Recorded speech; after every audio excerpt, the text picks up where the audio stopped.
할렐루야. 오늘도 예배 나오신 믿음의 성도님들 주의 이름으로 환영하고 축복합니다. 예배를 통해서 하나님이 큰 영광 받으실 줄로 믿습니다. 조금 전에 읽었던 하나님 말씀 누가복음 15장 11절에서 32절 말씀 가지고 저는 아버지의 마음이라는 말씀을 전하려고 합니다. 여러분, 자식이 부모 마음 아는 것은 당연하지요. 근데 솔직히 어떤 자식이 부모의 마음을 제대로 알 수 있습니까? 기껏해야 몇 가지 드러나는 어떤 성품 기질 혹은 지식이나 정보를 가지고 안다라고 말하는지 모르지요. 그래도 자식은 부모 마음을 알아야 합니다. 아버지 마음을 알아야 해요. 그게 진짜 효도예요. 믿음도 마찬가지예요. 믿음은 우리가 하나님 아버지의 마음을 아는 것입니다. 그러면 과연 성도들이 하나님 아버지의 마음을 어느 정도 안다라고 생각합니까? 어쩌면 끝없이 펼쳐진 바닷물 속에서 한 바가지 물을 퍼가지고 그 바닷물을 어떻게 다 청량할 수 있겠습니까? 대부분의 성도들이 하나님 아버지를 누구보다 잘한다고 큰소리 치지만 어쩌면 빙산의 일각도 안 되는 그 몇 가지의 단편적 지식이나 정보를 가지고 떠들는지 모릅니다. 어쩌면 코끼리의 코를 만져보고 각자의 개념만 주장하는지도 모르지요. 물론 유한한 인간이 무한하신 하나님을 안다면 무엇을 얼마나 알 수 있겠습니까? 그러나 비록 우리가 하나님에 관한 지식과 정보는 부족할지라도 가장 중요한 것은 하나님의 마음을 아는 것입니다. 하나님 아버지의 마음을 바르게 알고 제대로 믿어야 합니다. 가급적 깊이 알아야 합니다. 믿음은 하나님 아버지의 마음을 알고 그분의 마음을 우리 안에 채워가지고 그분이 공급하시는 마음으로 사는 것입니다. 하나님의 마음을 모른 채 아무리 많은 성경의 그 지식과 정보를 우리 안에 습득하고 축적한다 할지라도 결코 그것은 바른 믿음이 아닙니다. 죽은 믿음이고 헛된 믿음이지요. 그래서 우리는 비록 성경적 지식과 정보가 좀 부족할지라도 가장 중요한 하나님의 마음을 아는 것이 우선이 되어야 합니다. 하나님의 마음을 알아야 그 성경에 계시된 지식과 정보가 믿음으로 수용이 되는 겁니다. 그러나 하나님의 마음을 알지 못하면서 성경을 안다라고 하는 것은 그냥 종교적인 지식만 습득이 될 뿐이죠. 오늘 본문은 탕자의 비유입니다. 누구나 잘 아는 말씀이죠. 천국의 비유예요. 사람들은 이 본문을 가지고 유대인의 마음과 이방인의 마음을 비교합니다. 근데 그보다 더 근본적 의미가 있는데 바로 하나님의 마음을, 아버지의 마음을 아는 것이죠. 이 비유는 율법과 복음의 칼날을 분명하게 해주기 때문입니다. 본문은 우리에게 세 사람의 마음을 보여주고 있습니다. 아버지의 마음과 집 나갔던 둘째 아들 탕자의 마음, 그리고 집안에 있던 맏아들의 마음입니다. 어찌 보면 한 가정의 단면을 보여주는 것처럼 보이지만 이 세 사람의 마음이 우리들의 마음이기도 합니다. 교회 안에는 얼마든지 이 부류의 마음을 가진 사람들이 있는 거지요. 세 사람의 마음을 살펴보겠습니다. 과연 하나님의 본문을 통해서 말씀하시는 의도가 뭘까요? 단도직입적으로 말씀드리면 아버지의 마음은 하나님 아버지의 마음이에요. 그리고 돌아온 탕자의 마음은 회개해서 아버지 품으로 돌아와 복음을 영접한 그리스도인들의 마음입니다. 그런데 아무런 사고도 치지 않고 집안에 머물러 있던 맏아들의 마음은 율법 아래 사는 교인들의 마음이에요. 그래서 오늘 본문이 우리에게 율법과 복음을 선명하게 그려주고 있다고 말씀드리는 겁니다. 사실 이 본문은 오늘날 우리들이 머물고 있는 교회의 모습일 수 있거든요. 우리가 율법 아래 있을 때는 하나님 아버지의 마음을 잘 몰라요. 율법은 자기 중심적이기 때문이죠. 그렇기 때문에 하나님의 도움이 없이 각자 스스로의 힘과 능력으로 하나님의 법을 지키려고 몸부림을 치는 겁니다. 이것이 바로 율법이 우리에게 요구하는 것입니다. 때문에 율법 안에 있을 때는 아버지의 마음을 제대로 알 수 없어요. 율법의 의의는 자신의 열심과 착함으로 살아가려는 속성 때문에 있는 거죠. 물론 본문에 나오는 두 아들 모두가 다 처음에는 율법의 아들로 살았던 것입니다. 비록 두 형제가 정도의 차이는 있을지 몰라도 이들은 모두 강한 율법의 소유자들이 있던 거지요. 그러면 과연 그들이 하나님 앞에서 어떤 자로 살았던 것일까요? 우리가 이 본문을 바르게 이해하려면 영적인 시각을 갖는 것이 중요합니다. 그래서 영적으로 좀 접근해 봐야 합니다. 인간의 그 정신 구조를 좌우하는 두 가지 사조가 있거든요. 이른바 인본주의가 있고 신본주의가 있어요.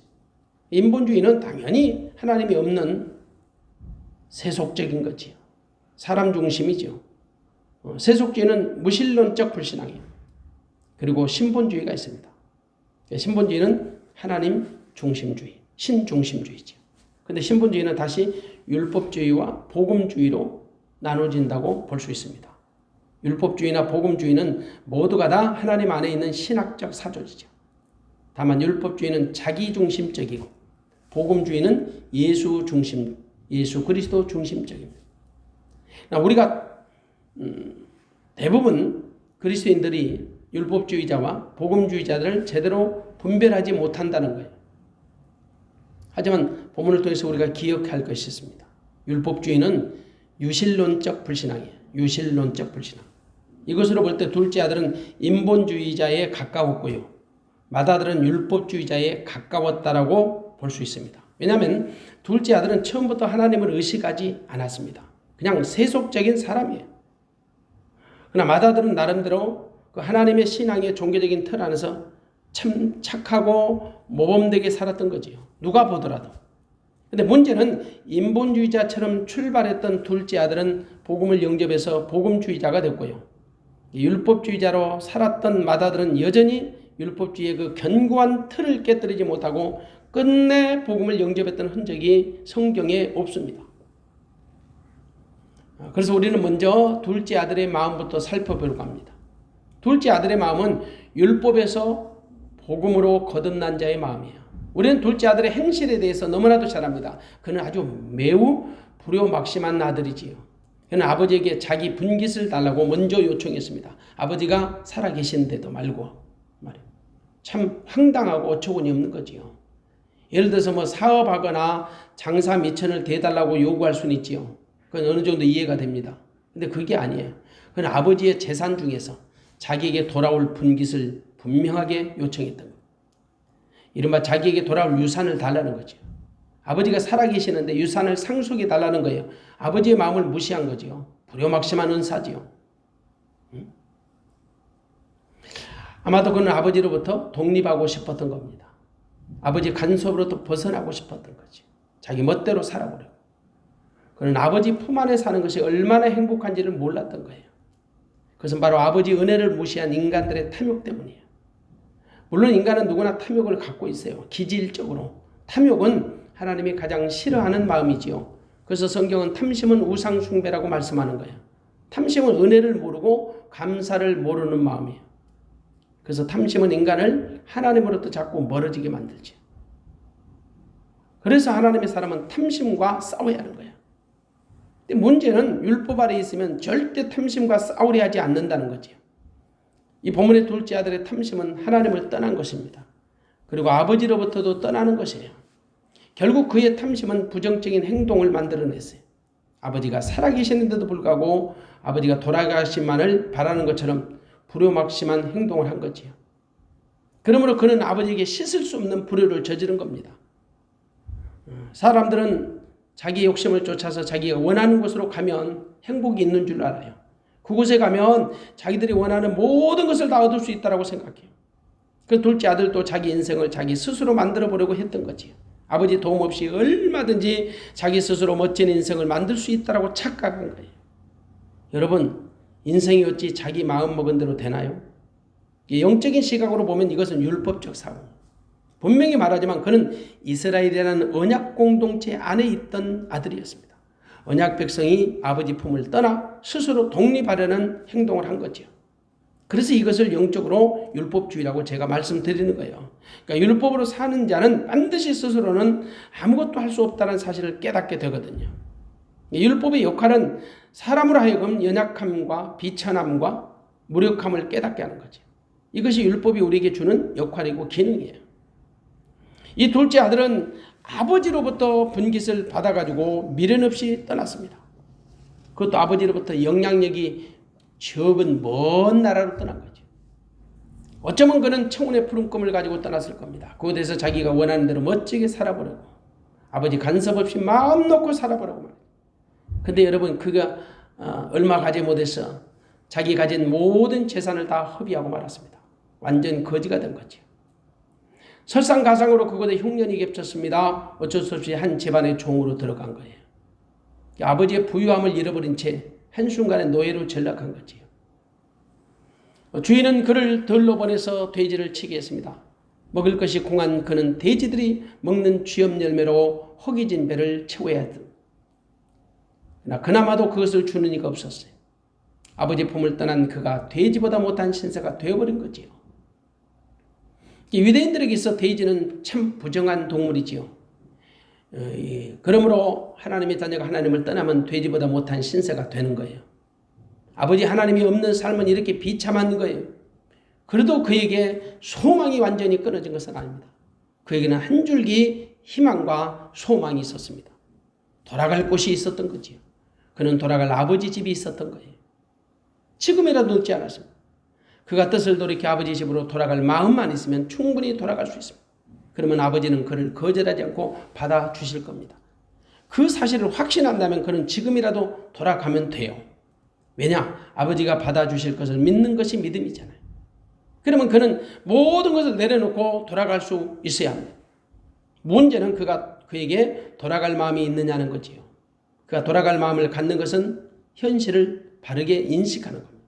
자기가 처한 현실을 직시하지 못하면 아무 일도 할 수 없거든요. 그러나 그는 자기 자신에 대한 현실을 직시했습니다. 이른바 자신의 처지에 대한 분명한 인식을 하게 된 거지. 이것이 바로 율법이 우리에게 주는 효과입니다. 율법은 우리 스스로의 한계점을 알게 합니다. 그 스스로의 연약함과 비참함을 인식하게 만들어요. 자신의 현실을 깨닫게 되는 거지요. 이 둘째 아들도 스스로 깨달았습니다. 돌이켰습니다. 오늘 17절 본문을 보니까 이에 스스로 돌이켜 가로되 네 아버지에게는 양식이 풍족한 품꾼이 얼마나 많은고 나는 여기서 주려 죽는구나. 이제 자기 자신을 깨닫는 거지. 한마디로 자신의 처지를 뉘우치며 회개한 것입니다. 오늘 본문 18절을 보겠습니다. 본문 18절을 보면 내가 일어나 아버지께 가서 이르기를 아버지여 내가 하늘과 아버지께 죄를 얻었사오니 지금부터는 아버지의 아들의 일컬음을 감당치 못하겠나이다. 나를 품꾼의 하나로 보소서 하리라 하고 그가 고백하기를 그는 하나님 아버지와 육신의 아버지께 모두 다 범죄했다라고 고백을 해요. 자신의 죄를 분명하게 인식한 거지요. 하늘과 아버지께 죄를 얻었다. 철저한 자기 반성과 회개가 일어나는 겁니다. 우리에게 이런 자세가 필요해요. 우리가 살다 보면 누구나 잘못된 판단을 할 수 있거든요. 그래서 실수할 수 있고 실패할 수 있지요. 문제는 실수한 다음의 자세가 더 중요해요. 실패한 다음의 자세가 훨씬 더 중요하다고. 한 번 실수는 병가지 상사란 말이 있잖아요. 실수나 실패를 얼마든지 전화위복의 기회로 삼을 수 있단 말이에요. 그것은 얼마든지 자기 마음 먹기에 달린 겁니다. 모름지기 성도는 그래야 합니다. 비록 실수했을지라도 그 실수했던 자리를 살펴보아야 합니다. 실패했을지라도 그 실패한 자리를 살펴봐야죠. 그러면 분명히 문제가 보일 겁니다. 문제 있는 곳에 답이 있거든요. 그러면 더 이상 넘어졌던 자리에서 머무르지 말고 일어서야 합니다. 쓰러졌던 자리에서 일어나야 합니다. 한마디로 범죄했던 그 자리에서 일어나야 합니다. 이것이 바로 회개의 열매입니다. 그는 회개의 열매를 맺었습니다. 20절을 봅니다. 이에 일어나서 아버지께로 돌아가니라. 아직도 상거가 먼데 아버지가 저를 보고 측은히 여겨 달려가 목을 안고 입을 맞추니 아들이 가로되 아버지여 내가 하늘과 아버지께 죄를 얻었사오니 지금부터는 아버지 아들의 일컬음을 감당치 못하겠나이다. 자기 자신의 잘못을 회개하고 행동으로 옮긴 거예요. 여러분 반성과 회개의 차이는 엄청납니다. 반성은 잘못을 시인하고 뉘우치는 것에 그쳐요. 그런데 회개는 전인격적으로 잘못을 뉘우치고 행동으로 바꾸는 작업이 병행이 되는 거예요. 그러니까 이런 차원으로 볼 때 둘째 아들은 진심으로 회개한 겁니다. 그는 육신의 아버지께만 잘못을 시인하는 것이 아니라 하늘 아버지께 범죄했다라고 고백을 해요. 이게 진짜 회개입니다. 그의 이런 행동은 율법에서 복음으로 변화되었음을 알려주는 것입니다. 그러니까 율법적인 생각으로 자기가 원하는 삶을 살아보려고 노력했지만 실패했어요. 그러나 이제는 아버지의 진정한 사랑을 깨달은 거지요. 아버지 마음을 알았던 거예요. 아버지 마음은 무엇이죠? 사랑입니다. 아버지 사랑은 뭘까요? 복음입니다. 이는 그가 복음을 깨닫고 복음 안으로 들어왔다는 것을 시인하는 겁니다. 아버지는 그 아들이 처음에 분깃을 달라고 할 때부터 알았습니다. 아들의 그 철부지 같은 마음을 아버지는 처음부터 알았던 거예요. 하지만 아버지는 아들의 그런 요구를 거절하지 않았습니다. 들어준 겁니다. 아버지는 자식의 최종적인 결과를 뻔히 알면서도 그냥 다 들어주신 거예요. 과거 이스라엘도 이런 경험이 있죠. 이스라엘 백성들이 이방인들처럼 왕을 세워달라고 사무엘을 졸랐습니다. 심지어 자기들이 천거했던 사울이라는 왕을 세워달라는 거지요. 근데 여러분, 사울은 왕이 될 지파가 아니거든요. 이스라엘의 왕은 유다 지파에서 나오는 게 원칙이에요. 근데 사울은 베냐민 지파였지.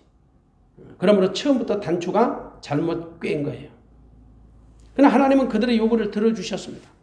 어쩌면 하나님은 그들의 실패를 통해서 자신들의 잘못을 깨닫고 하나님과 관계가 더 성숙되기를 바라셨던 거지요. 본문에 나오는 탕자의 아버지도 누구보다도 자기 아들의 마음과 성품을 잘 알 테지요. 우리말 격언에도 있잖아요. 자식 이기는 부모 없다고. 어쩌면 아버지는 실패를 통해서라도 아들이 아버지의 마음을 알기를 원했을는지 모릅니다. 실패를 통해서라도 아들이 아버지의 사랑을 알아주기를 원했을 것이다, 이 말입니다. 왜냐? 실패나 실수를 통해 얻을 수 있는 그 가치가 훨씬 더 크다는 사실을 알기 때문이죠. 아버지의 마음은 돈이 아니에요. 아버지의 마음은 아들을 향한 사랑입니다. 아들의 영혼이 잘 되는 것이지요. 때문에 아버지는 아들의 분깃을 나눠주면서도 미워하지 않았습니다. 아들을 저주하지 않았습니다. 오직 자기 아들이 자기 품으로 돌아오기만을 한결같이 기다리신 겁니다. 아버지의 사랑은 식지 않았습니다. 변치 않았습니다. 아버지의 사랑은 변함이 없었습니다. 비록 그가 가진 모든 것을 탕진해서 돌아올지라도 말이에요. 아버지는 아무 때나 돌아오면 받아줄 준비를 하고 계셨던 겁니다. 드디어 그 아들이 돌아왔습니다. 아버지 집으로 돌아왔습니다. 그리고 그는 아버지께 자기 속에 있는 생각을 용기 있게 고백했습니다. 21절을 보겠습니다. 아들이 가로되 아버지여 내가 하늘과 아버지께 죄를 얻어사오니 지금부터는 아버지 아들이라 일컬음을 감당치 못하겠나이다. 정직한 고백입니다. 그는 더 이상 신분이 아들이 아니라 품꾼의 하나로 자신을 낮췄습니다. 한마디로 그가 깨뜨려진 거지요. 하지만 아버지는 아니었습니다. 아버지는 그때를 알고 계셨던 거지요. 아니, 그때를 기다리고 계셨던 거지요. 아버지는 그 아들을 최고의 대우를 하며 영접해 주셨습니다. 제일 좋은 옷을 입혀 주셨습니다. 손에 가락지를 끼워 주셨습니다. 발에 신을 신겨 주셨습니다. 그리고 살찐 송아지를 잡아 잔치를 배설해 주셨습니다. 이게 바로 아버지의 사랑입니다. 아버지의 사랑은 조건이 없었습니다. 대가도 없었습니다. 아버지의 사랑은 거저주는 사랑이었습니다. 이것은 아들의 신분이 완전하게 회복되었다라는 증거입니다.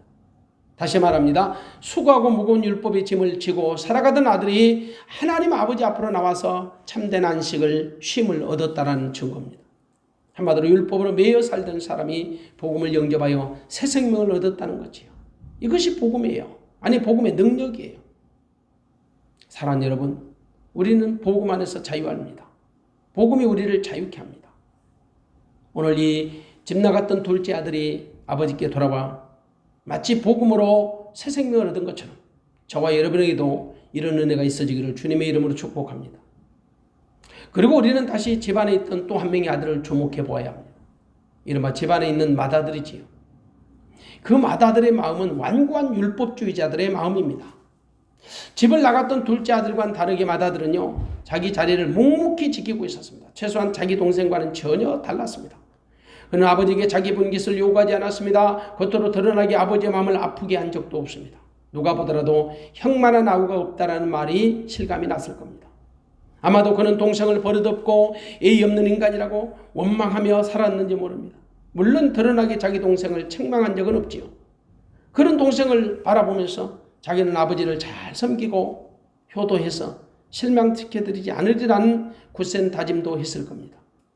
최소한 겉으로는 아버지에게 너무너무 귀하고 복된 아들이었을 겁니다. 근데 여러분, 그 아들의 정체가, 그 마음의 정체가 드러난 것은 간단했습니다. 집 나갔던 동생이 돌아오니까 달라졌어요. 그 안에 잠복되어 있던 그의 본심이 드러난 거지요. 마다들의 밭에서 일하다가 집에 가까이 왔을 때입니다. 자기 집에서 풍류 소리와 춤추는 소리가 들리는 겁니다. 누가 보더라도 잔치집에 나는 소리였지요. 그는 도대체 무슨 일인가 하여 자기 종에게 사태를 파악해 보라고 말했습니다. 물론 이 종이 마다들과 함께 밭에서 일을 하다가 오는 중이었는지 아니면 일하고 들어오는 마다들을 마중 나온 종이었는지는 모릅니다. 하지만 상식적으로 이해가 안 가는 부분입니다. 왜냐? 보통 사람들 같으면 자기가 직접 알아보면 되잖아요. 굳이 종에게 알아보는 의도가 뭘까요? 얼마든지 우리는 상상이 가능합니다. 마다들은 자기 집에서 들려오는 갑작스런 잔치 소리가 여상치 않음을 직감한 거예요. 풍류는 경사를 상징하는 소리잖아요. 그러다만 갑자기 자기 집에서 들려오는 이 잔치 소리야말로 집을 나간 동생이 돌아온 것 외에는 있을 수 없다는 것을 누구보다도 잘 알 것입니다. 그러면 마다들은 종에게 물어볼 필요가 없습니다. 그냥 재인 걸음으로 집으로 뛰어 들어가야 합니다. 왜냐하면 동생이 집을 나간 이후로 아버지가 어떻게 사셨는가, 아버지 마음이 어느 정도였는가 누구보다 잘 아는 형이잖아요. 자기 동생이 집을 나간 이후로 아버지는 아들 걱정에 잠을 제대로 잔 적이 없을 겁니다. 식사 한번 제대로 해보지 못하셨을 겁니다. 본문의 정황으로 그 본문의 그 정황으로 볼 때 이것은 불을 보듯 뻔한 일입니다. 그러면 마다들 입장에서 아버지 아니가 걱정돼야 했잖아요. 상심한 아버지의 마음이 회복되는 것은 집 나간 동생이 들어오는 것입니다.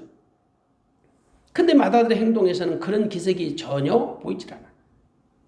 최소한 여러분 한나절 혹은 몇 시간 만에 집에서 만들어진 잔치입니다. 당연히 자기 동생이 들어온 일 외에는 그런 좋은 잔치가 있을 수 있겠습니까? 이것은 삼척동자도 짐작할 수 있는 내용이지요. 근데 그는 자기 종으로부터 상황을 들은 다음에 자기 안에 감춰진 본심이 드러나고 말았습니다. 28절입니다. 28절을 보면 저가 노하여 들어가기를 즐겨 아니하거늘 아버지가 나와서 권한대. 그가 막 성질내는 거예요. 그러니까 성질을 부리면서 자기 집으로 들어가지 않겠다는 마치 애들처럼 본심이 드러나는 거지요. 이게 분위기를 파악했던 아버지가 밖으로 나가서 아들을 권면합니다. 아들을 설득하지요. 한마디로 아버지는 마다들의 마음을 진작에 알고 있었던 겁니다. 아마도 그동안 아버지를 위로한답시고 동생에 대해서 폭언을 서슴지 않았는지 모르지요. 만일에 자기 동생이 집으로 돌아온다면 자기가 참지 않고 쫓아내버릴 것이라고 아버지에게 수시로 말해왔는지도 모르지요. 그런 마다들의 분위기를 아버지는 알고 계셨던 거지요. 그래서 아버지가 직접 나가서 그 마다들을 달래고 온 거예요. 설득시킨 거예요. 그게 바로 아버지의 마음이에요. 아니 아버지예요.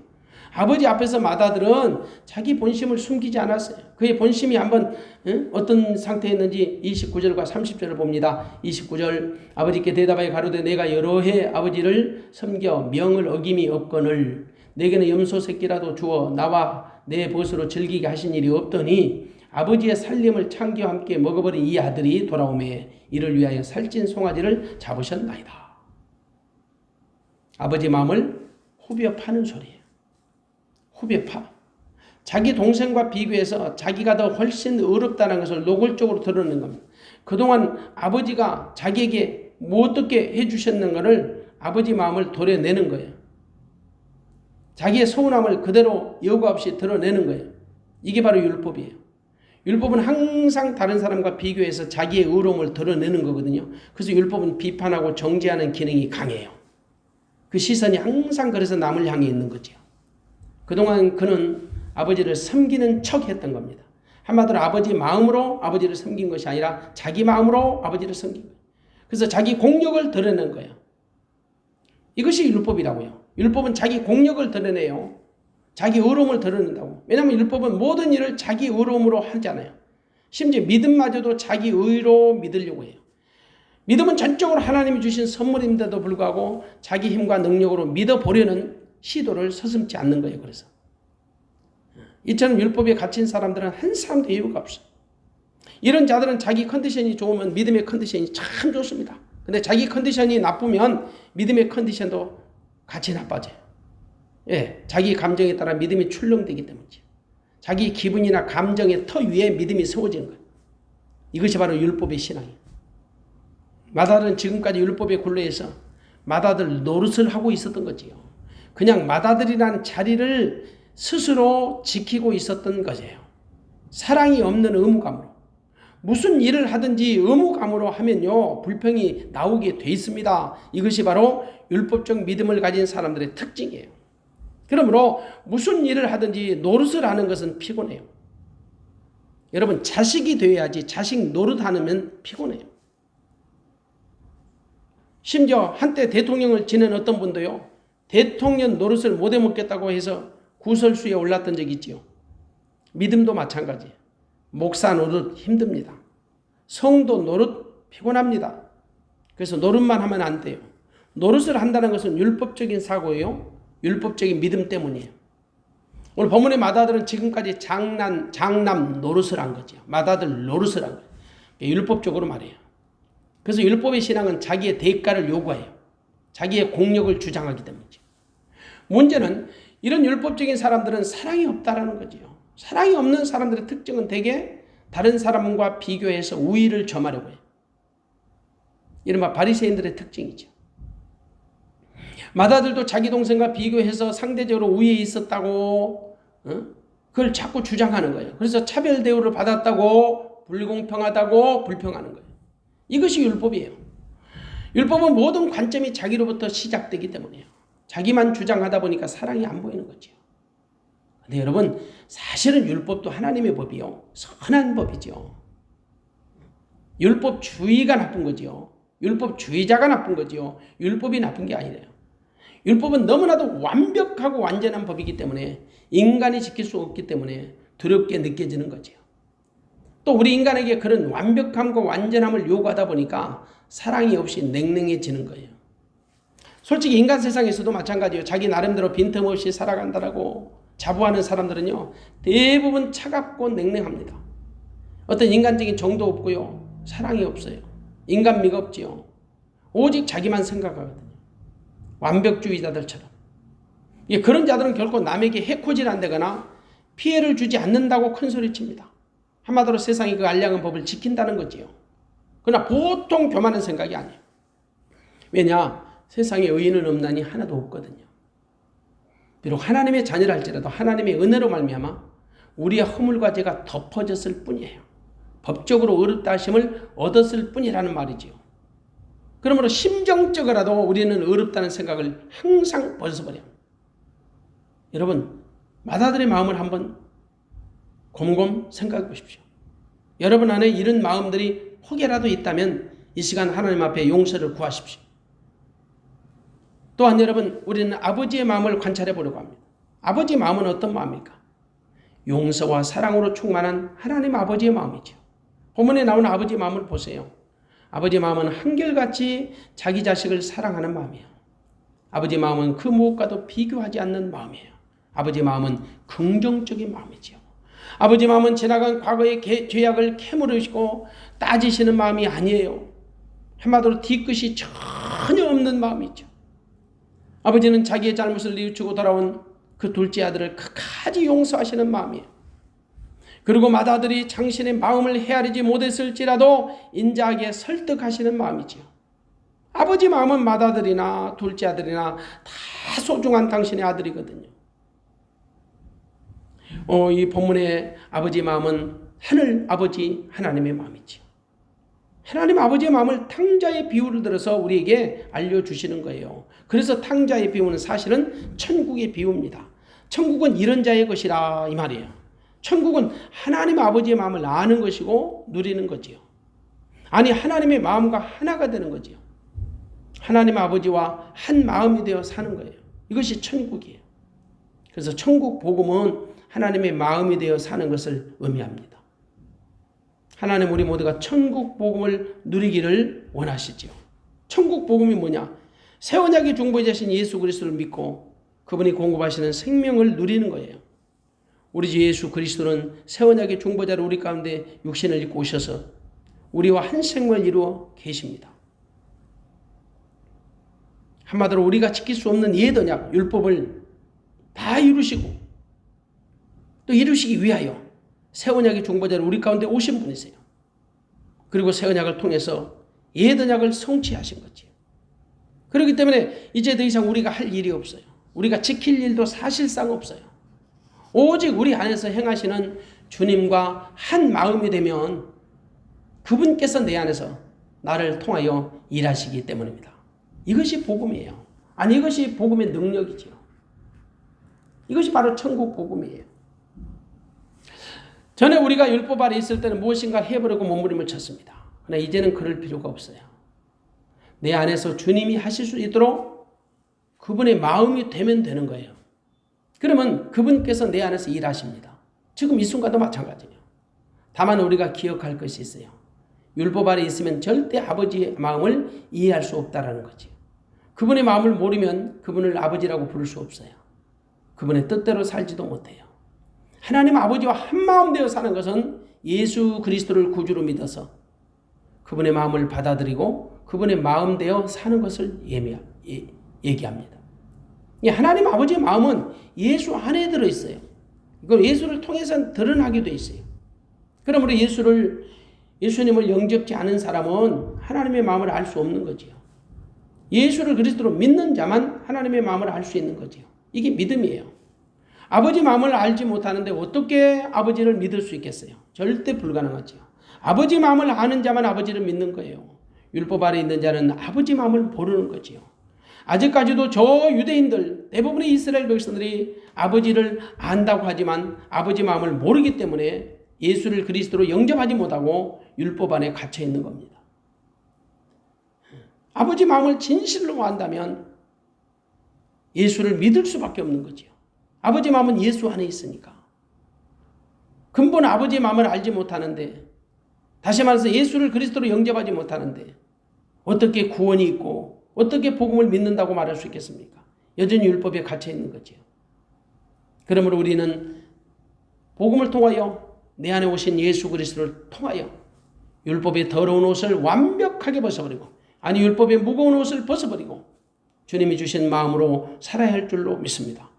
하나님 아버지는 당신의 마음을 세언약의 중보자이신 예수 안에 감춰두셨습니다.